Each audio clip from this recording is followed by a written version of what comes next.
Hello and welcome to the show. I am here on Forza 6 with another autocross car build. My vehicle today is the Toyota Corolla from the latest DLC pack, a car that I am expecting to go pretty quickly. This sort of car, small, lightweight, classic vehicles, pretty much dominate the leaderboard. The Corvette is perhaps a slight exception that does top the table, but this kind of car has fared very, very well with autocross, and that's not massively surprising. Equally, it could be quite a tricky car to drive. The likes of the Opel Kadett, very, very fast, but not the easiest of cars to get around the corners. So this has, it's either going to be incredibly fast or incredibly scary. That's pretty much the options, I suspect. I think it'd be unlikely for this car just to be generally slow.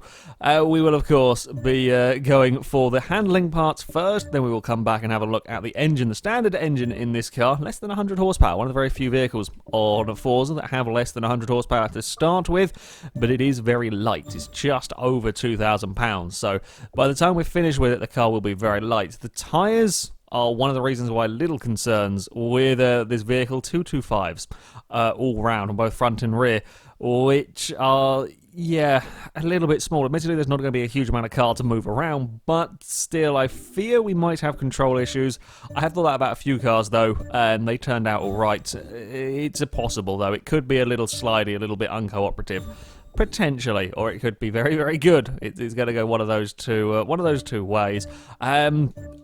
As far as kind of PIY goes, because this car has no real power to start with, all of these parts here on without too much trouble, but I do want to get all of these on before we take a look at what engine we put in the vehicle, just so I know kind of how much PI I'm going to have left to be playing around with. The roll cage, it's in just under £100, that's always good, and then we will take as much weight out as we can, down to £1,855, which is not too bad at all. Right, okay, that's that stuff done. Now for the interesting bit. What engine are we going to go for? Plenty of options for this car. The 1.3 litre two-rotor, that's very tempting.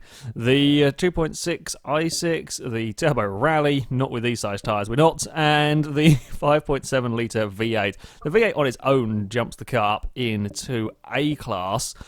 The Rotary engine will make a glorious noise and is £100 lighter than the standard engine, but it won't have a huge amount of torque probably with the Rotary. I think we might go for the Rotary engine, I think that might be a good call with this car. Aspiration, we can go either a turbocharger or we can go for a supercharger. Will we need... I don't actually know how much power this Rotary engine gets. I had a brief look at it in this car before, hence why you can see I bought some of the parts. How much power are we likely to be getting in here? Well, we're going to get the weight down. We might start building it naturally aspirated, but I'm not sure actually going to quite have enough parts. Jesus, that is a very powerful... That's a big power jump from the exhaust, and again, the weight is down to £1,682. That is very, very light on this car indeed. Sure, we'll get that. What I may just do, if I stick this on here... Okay, yeah, I've got sort of 20 PI to play with. Just got to remember that I do want to go back and take a look at the likes of gearbox and so on. We will leave that and come to it perhaps a little later. Let's go for the gearbox and the clutch, and then we're looking pretty much almost sorted with this. We may have to... I think we may have to probably go flywheel, and then we can get the driveline in as well. Bugger, it's going to be one of those really arsey ones, isn't it? No, wait, I have a plan. I think I have a plan. If we go that there, we'll stick a diff in as well.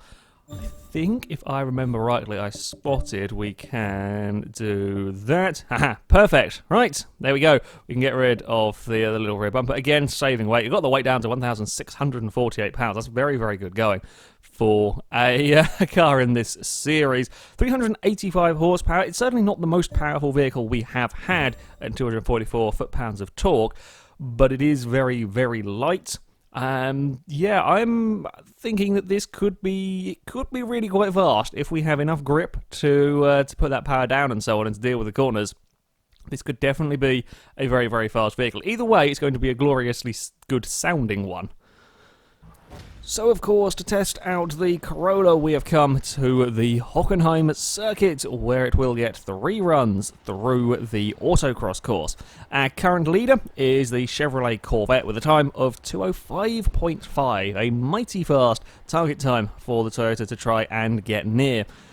Can it get near it? Possibly. I don't think we're going to quite have the composure in this car to really challenge the Corvette. The Corvette was very easy to drive quickly. I suspect this one might not be the case, but I still reckon that this could go pretty fast if it doesn't try and kill me the whole way around the around the course. Of course, there is a glorious noise from that rotary engine in the car, and the acceleration is pretty damn good. I'm liking the acceleration so far, and that's probably where this car is going to be strongest. It should be getting out of these corners pretty damn well, carrying plenty of speed. I'm not even going to bother trying that flat out because we're not going to do it. We simply do not have the grip in the Corolla to make it through there. It's all a little bit on edge through that part of the track. We got away with it though this time around, and again we see the back end is just wanting to move around a little bit. Once you have got it out of the corners though,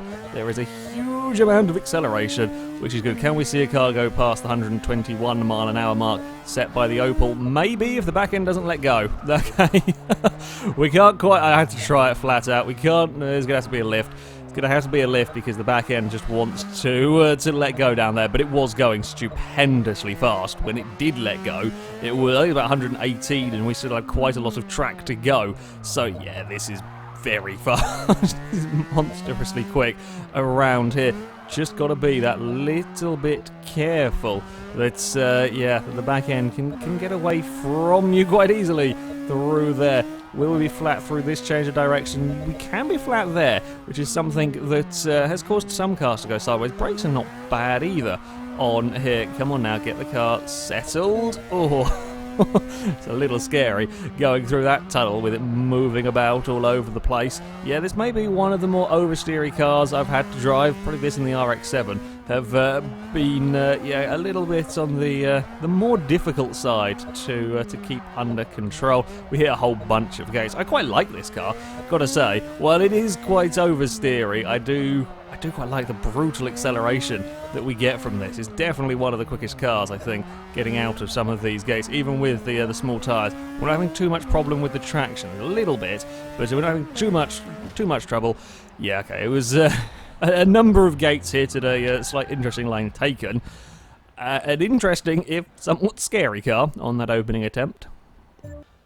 On to the second attempt for the Corolla. Got to try and have no big, scary, oversteery moments at high speed. Never a good thing to be having with when you're doing autocross.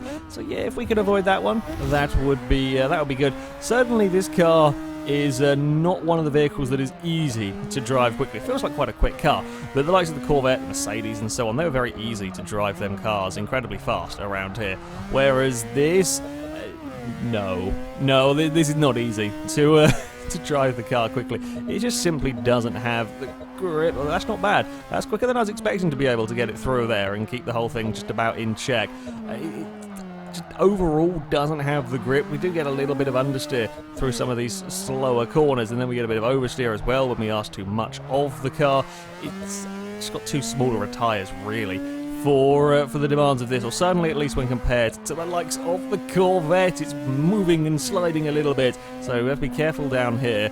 There we go, that was better. I'm going to brake a tad early just to make sure we can get it under control. It's still to 118 miles an hour down there. Oh, I turned in a tad too soon. God damn it, I was trying to get it all neat and tidy through here. Trying to be neat and tidy with this car is a little bit difficult, certainly. It's just constantly doing something. You've constantly got something to be worrying about in here. Oh, please get turned, please get turned.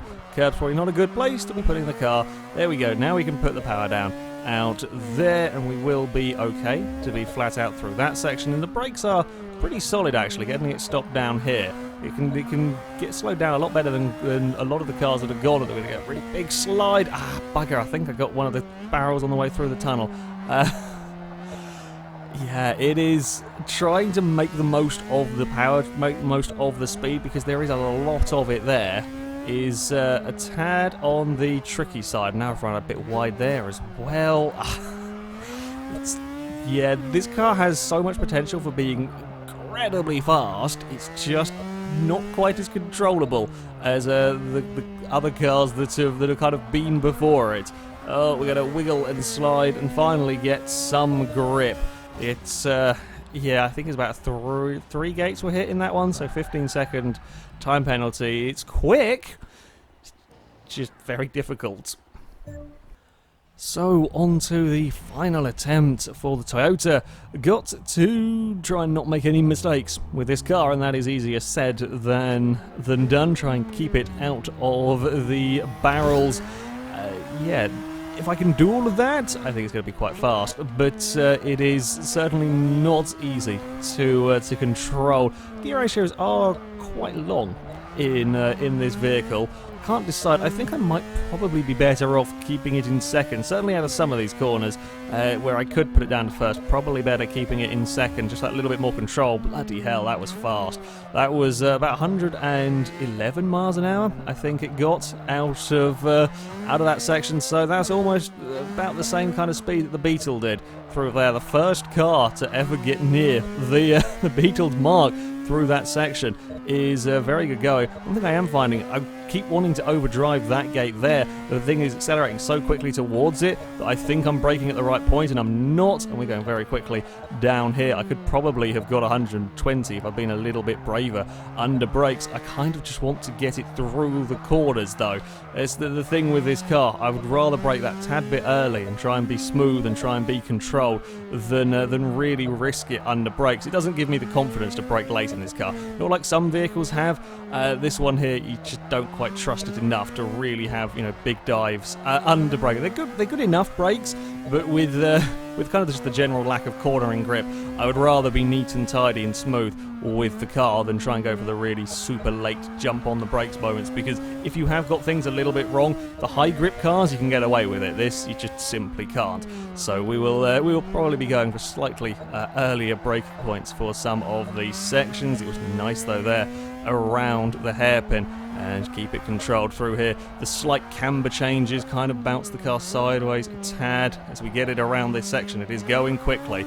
If it can finish off this this next bit neatly, if I can keep it all under control, if we can not do anything stupid through here. Come on, car, please get turned, please get turned. Use that acceleration now. We're going to spin up the rear wheels. It's going to be quick. It's going to be fast. 206.2. Had a little bit of trouble. Just that little bit of a pain getting it through that final section, and it's that sort of bit where we lose a tad of time with the Corolla.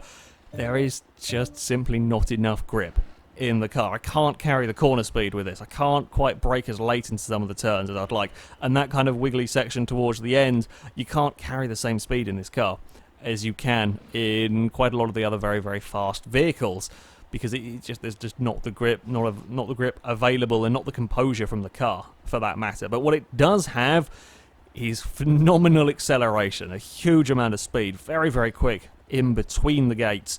From that rotary power in this, it is probably one of the fastest cars down the back straight if I went really, really brave. Under braking, it was certainly matching the Beetle through that first section with its acceleration. A bit scary doing so, because there's not the composure in this that we had in the Beetle or the Corvettes or any of those kind of cars.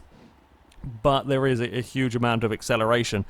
So the time, the 206.2 will put the Corolla into 4th place. The classic cars at the top of the table just keep growing and growing here. It is a quick time. It's a couple of tenths down on the Nissan Silvia. It's a couple of tenths quicker than the Mercedes 190e. It's a damn good car, this one. It kind of a little bit as I expected it to be, quick and quite scary to drive. I feared it could have been a bit scarier, but yeah, it's still tough getting this around an autocross course, but it is monumentally fast when you can keep it all together and pointing in the right direction. Yeah, an interesting challenge, certainly, driving this vehicle. Anyway, that is it for this video, guys. Thank you very much for watching, and until next time, goodbye.